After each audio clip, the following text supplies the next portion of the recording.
আছে। তো কি হলো, বার্গার হয়ে গেল কেক, গাট্টু বানায় বিনা ব্রেক। ফুড এক্সপ্রেস, অর্ডারস হলে রাইট, কয়েন্স পাবে ডে আর নাইট। লিংক আছে ডেসক্রিপশনে। তাড়াতাড়ি গিয়ে পুনটুন কিডস গেম ডাউনলোড করো আর এনজয় করো। জন্মাষ্টমী, আজ জন্মাষ্টমীর দিন, তার মানে ভগবান শ্রীকৃষ্ণের হ্যাপি বার্থডে। পুরো পাড়াটাই সুন্দরভাবে সাজানো হয়েছে।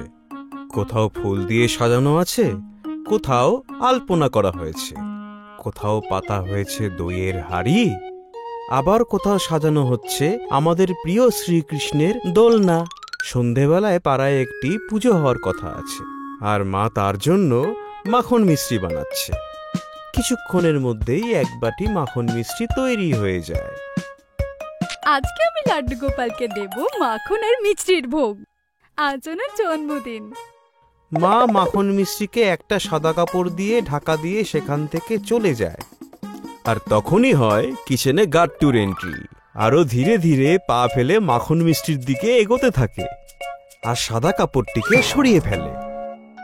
আর মাখন মিষ্টি দেখে ওর মুখে হাসি ফুটে ওঠে।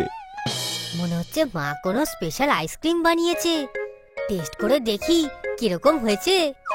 গাট্টু আর কোনো দেরি না করেই চামচ তুলে নেয় আর মাখন মিষ্টি খেয়ে স্বাদ অনুভব করে।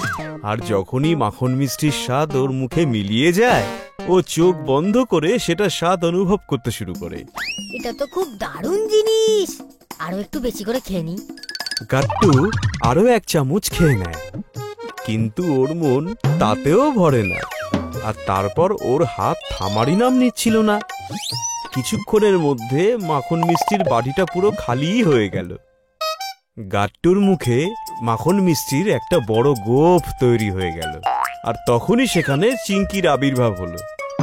গাট্টুকে দেখে চিঙ্কি অবাক হয়ে গেল। এটা তুই কি করেছিস? আমি তো একটুখানি আইসক্রিম খেয়ে নিচ্ছিলাম।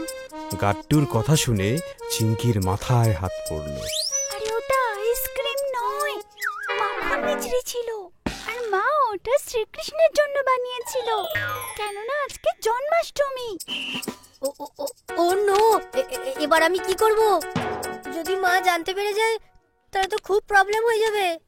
আমার কাছে একটা আইডিয়া আছে। কি আইডিয়া? মায়ের তৈরি করা মাখন মিছরি তো তুই খেয়ে ফেলেছিস, এই জন্য এখন আমাদেরকেই মাখন মিছরি তৈরি করতে হবে। ওটা কিভাবে হবে? খুবই সিম্পল এটা। আমরা আমাদের বন্ধুদের সঙ্গে মিলে বাড়ি বাড়িতে যাব আর ওখান থেকে মাখন আর মিষ্টি কালেক্ট করব। আরে বাহ চিঙ্কি, এটা তো খুব দারুণ আইডিয়া। তো চল কাজ শুরু করি। গাট্টু আর চিঙ্কি ওদের দলে হরি, বান্টি আর পিঙ্কিকে জুড়ে নিল। তখন ওরা পাড়ার সব বাড়ি থেকে মাখন মিষ্টি সংগ্রহ করতে লাগলো। কিছুক্ষণের মধ্যে তাদের কাছে এত মাখন মিষ্টি সংগ্রহ হলো যে সম্পূর্ণ মটকাই ভরে উঠল।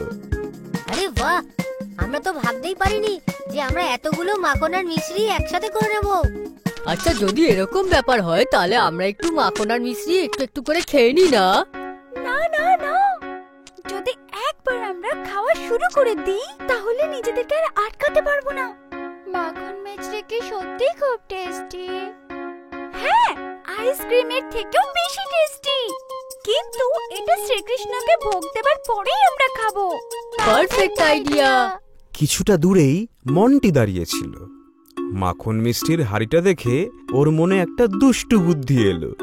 মন্টি আর একটুও দেরি না করে বাড়ি থেকে একটা নুনের পাত্র নিয়ে এলো আর সোজা পৌঁছে গেল মাখন মিষ্টির হাড়িটার দিকে।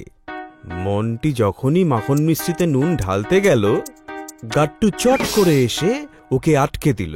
এ মন্টি, তুই এটা কি করছিস? কিছু না, আমি তো তোর এই মাখন মিষ্টিতে একটুখানি চিনির পাউডার মেশাচ্ছিলাম। চিনি দিয়ে তোর মাখন মিষ্টি আরো একটু মিষ্টি হয়ে যাবে। তখন চিঙ্কি, পিঙ্কি, হরি আর বান্টি ওখানে পৌঁছে গেল। আমাদের মাখন মিছরি এমনিতেই খুব মিষ্টি, আমাদের না ওই চিনি পাউডারের কোনো দরকার নেই।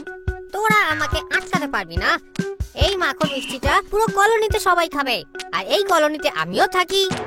তাই জন্য আমি এই মাখন মিষ্টিটাকে মিষ্টি করেই ছাড়বো। মন্টি আবারও মাখন মিষ্টিতে নুন ঢালার চেষ্টা করে। তখন সবাই মিলে ওকে ধরে ফেলে।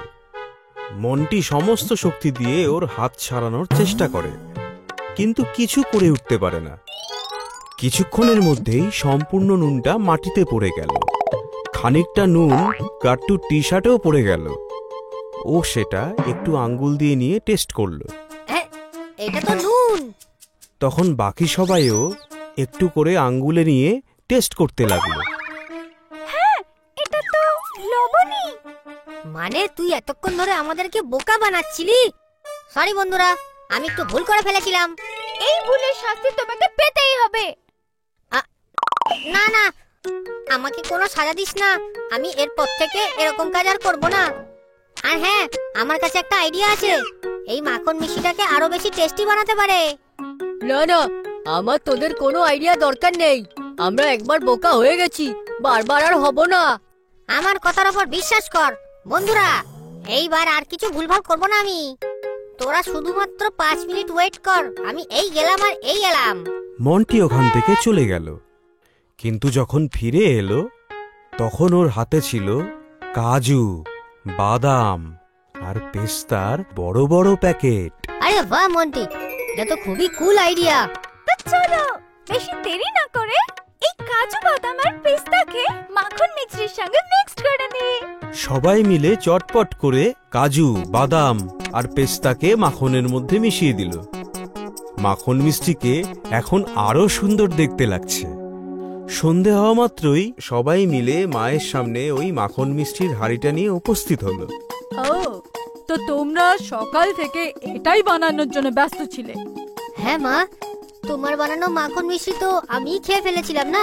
কোনো ব্যাপার না গাট্টু, আমাদের কানাইও মাখন চড়ছিলেন। আর তুমিও যদি একটু মাখন মিষ্টি খেয়েই নাও তাতে কি এমন ভুল হবে? আর হ্যাঁ, আর এই মাখন মিষ্টিটা তো আমার বানানোর থেকেও বেশি টেস্টি লাগছে। কিন্তু এইসব আমি একা করিনি মা, আমরা সবাই মিলে করেছি। খুব ভালো বাচ্চারা, তোমাদের সবাইকে শুভ জন্মাষ্টমী। চলো সবাই মিলে সেলিব্রেট করি। পাড়ার সবাই জন্মাষ্টমীর দিনটাকে উদযাপন করার জন্য একত্রিত হলো। আর চারিদিকে আলো ঝলমল করছিল। এমন মনে হচ্ছিল যেন পুরো পাড়াটাই মথুরা বৃন্দাবনে রূপান্তরিত হয়েছে। সবাই একে অপরকে জন্মাষ্টমীর শুভকামনা জানাচ্ছিল। চলো সবাই মিলে কানাইকে দোলনাতে দোলাই। পাড়ার সমস্ত বাচ্চারা এক এক করে শ্রীকৃষ্ণকে দোল খাওয়াচ্ছিল। আর এখন সময় এসেছে শ্রীকৃষ্ণকে ভোগ দেওয়ার। কিন্তু এ কি, মাখন মিষ্টির হাঁড়িটাকে তো কোথাও দেখাই যাচ্ছে না। মাখন মিষ্টি কোথায় গেল? ওই যে ওখানে। মাখন মিষ্টির হাঁড়িটা আকাশে একটা দড়িতে ঝুলিয়ে রাখা হয়েছে। আর এখন এটা ভাঙার দায়িত্ব তোমাদের সকলের। তখন বাচ্চারা হাঁড়ি অবধি যাওয়ার জন্য একটা পিরামিডের মতো বানায়। গাট্টু পিরামিডের সব থেকে উপরে ছিল। হাঁড়ি অবধি পৌঁছানো মাত্রই সে এক ঝটকায় হাঁড়িটা ভেঙে ফেলল। রাত 12টা বাজা মাত্রই শ্রীকৃষ্ণকে মাখন মিষ্টির ভোগ দেওয়া হলো। এরপর সবার মধ্যে মাখন মিষ্টির প্রসাদ বিতরণ করে দেওয়া হলো। আর তার সাথেই সম্পূর্ণ হলো জন্মাষ্টমীর এই সুন্দর অনুষ্ঠান।